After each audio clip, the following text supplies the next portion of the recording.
Where are things at right now? What's the latest? I think we're at about 60-40 now. 60% of the people have both water and adequate water pressure, and 40% of the people have nothing. That drip there you see coming out, that it right there.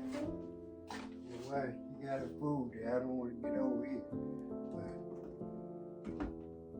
But that's all. Both of them home now. And you got nothing. And so what they're doing now is working in that area where the 40% are cut off, because it's a certain area that they cut off, to see if they can find what's causing the water loss. And that would be a leak more likely than not.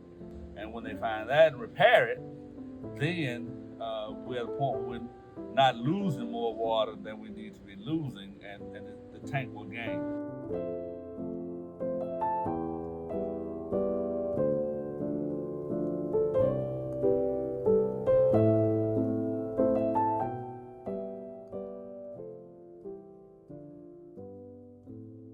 And these are all temporary measures to get water back to the customer. They're not long-term solutions. The long-term solution is going to be to build a new well.